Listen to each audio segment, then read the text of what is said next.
हाल ही में मेघन मार्कल और Prince Harry ने ओपरा विनफ्रे को एक धमाकेदार इंटरव्यू दिया। इस इंटरव्यू ने पूरी दुनिया में तहलका मचा दिया।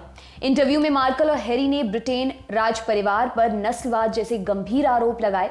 मेघन मार्कल का तो यहां तक कहना है कि एक बार उन्होंने आत्महत्या करने का मन भी बना लिया था। इस इंटरव्यू के बाद से ही पूरी दुनिया में ब्रिटेन राज परिवार और रानी एलिजाबेथ द्वितीय की चर्चाएं हो रही हैं।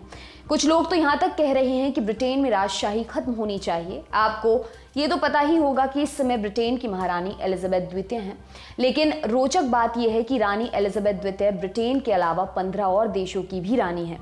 आइए आपको बताते हैं वे देश कौन कौन से हैं। हमारी लिस्ट में पहला नाम है एंटीगुआ और बरबुडा का। ये वेस्ट इंडीज में स्थित एक देश है। ये कैरिबियन सागर और अटलांटिक महासागर के बीच स्थित है। मुख्य रूप से दो बड़े द्वीपों एंटीगुआ और बरबुडा से मिलकर बना हुआ है। ये कैरिबियन क्षेत्र के सबसे समृद्ध देशों में से एक है। 1981 में स्वतंत्र हुए इस देश की अर्थव्यवस्था मुख्य रूप से पर्यटन पर निर्भर है। इस देश की राष्ट्रीय अध्यक्ष रानी एलिजाबेथ द्वितीय हैं। रानी एलिजाबेथ द्वितीय अपने प्रतिनिधि के रूप में एक गवर्नर जनरल को नियुक्त करती हैं। यहाँ के वर्तमान गवर्नर जनरल सर रोडनी विलियम्स हैं। अगला नाम है कनाडा का। कनाडा उत्तरी अमेरिका महाद्वीप के उत्तरी भाग में संयुक्त राज्य अमेरिका के बगल में स्थित है।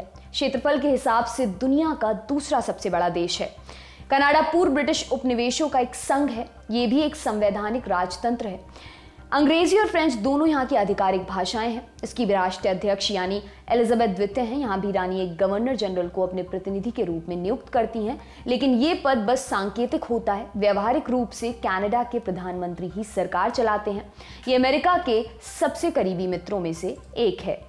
ऑस्ट्रेलिया, ये देश प्रशांत महासागर में स्थित है। इसकी राजधानी कैनबरा है। इस देश को 17वीं शताब्दी में डच यात्रियों द्वारा खोजा गया था, जिन्होंने इसका नाम न्यू हॉलैंड रखा था।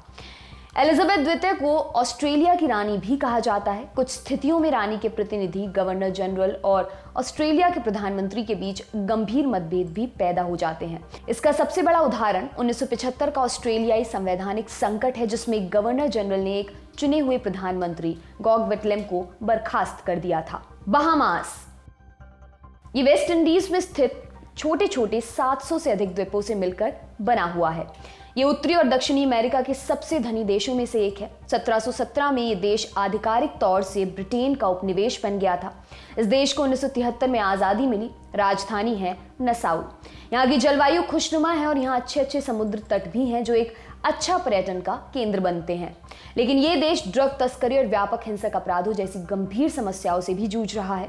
यहाँ रहने वाले ज्यादातर लोग प्रोटेस्टेंट ईसाई हैं। बारबाडोस, यह देश कैरिबियाई क्षेत्र में स्थित है। राजधानी है ब्रिजटाउन।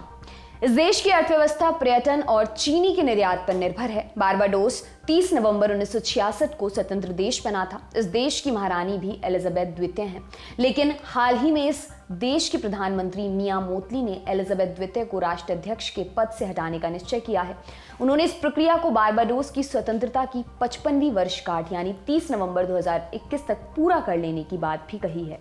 ग्रेनेडा, ये देश भी कैरिबियन सागर में स्थित है। राजधानी है सेंट जॉर्ज। इस देश को मसालों का द्वीप भी कहते हैं।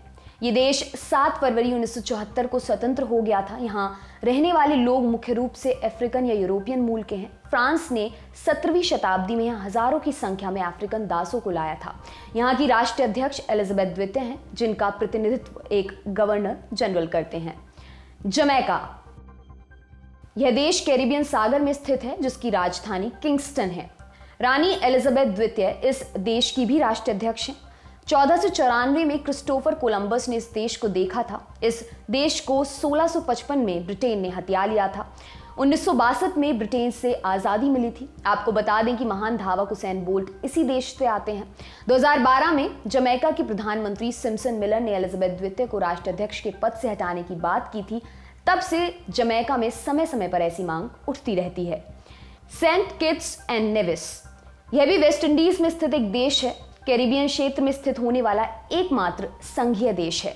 1623 में ब्रिटेन ने अपना पहला कैरिबियन उपनिवेश सेंट किट्स को ही बनाया। 1628 में ब्रिटिश ने नेविस को भी अपना उपनिवेश बना लिया। इसको 1983 में ब्रिटेन से आजादी मिली। देश की जनसंख्या का एक बड़ा हिस्सा पश्चिमी अफ्रीका के दासों का वंशज है।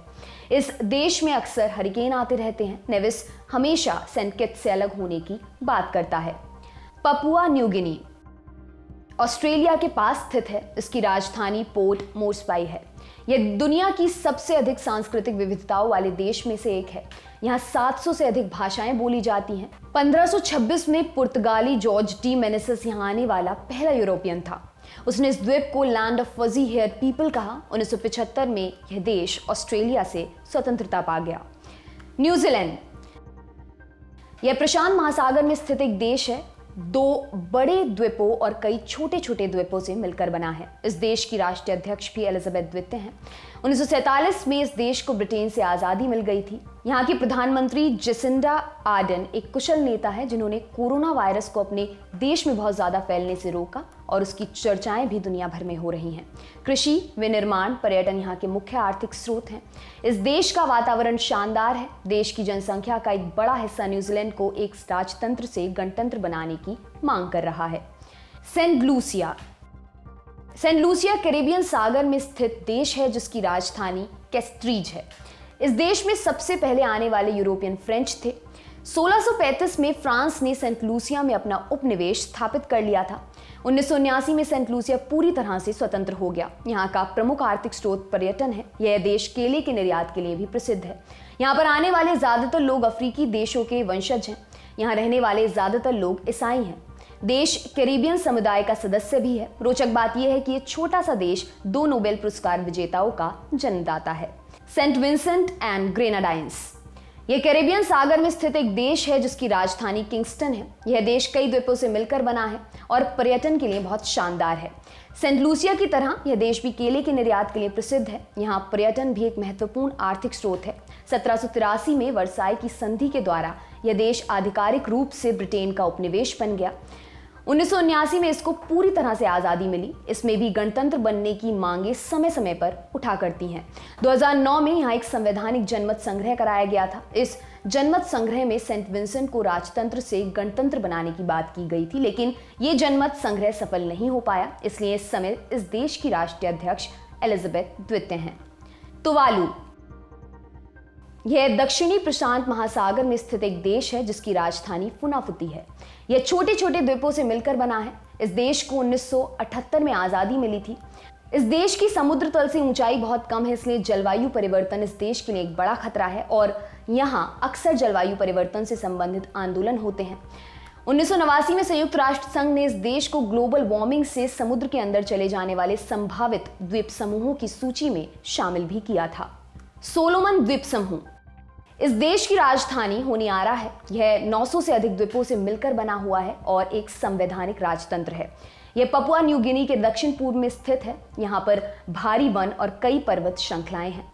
1942 में द्वितीय विश्व युद्ध के दौरान जापान ने इस द्वीप समूह पर कब्जा कर लिया था, लेकिन 1945 में पुनः ब्रिटेन ने इस पर अपना अधिकार जमा लिया।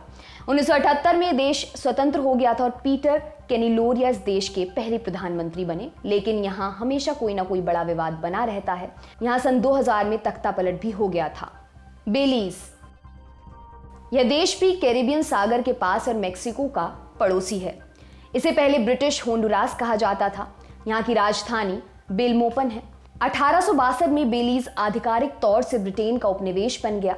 यह देश 1981 में ब्रिटेन से स्वतंत्र हुआ था। बेलीज में कई प्रकार की संस्कृति और भाषाओं के लोग रहते हैं। यह कैरिबियन समुदाय का सदस्य भी है। इस देश की राष्ट्रीय अध्यक्ष रानी एलिजाबेथ द्वितीय हैं। बेलीज और उसके पड़ोसी देश ग्वाटेमाला के बीच हमेशा तनाव की स्थिति बनी रहती है। पर्यटन यहाँ का भी प्रमुख आर्थिक स्रोत है।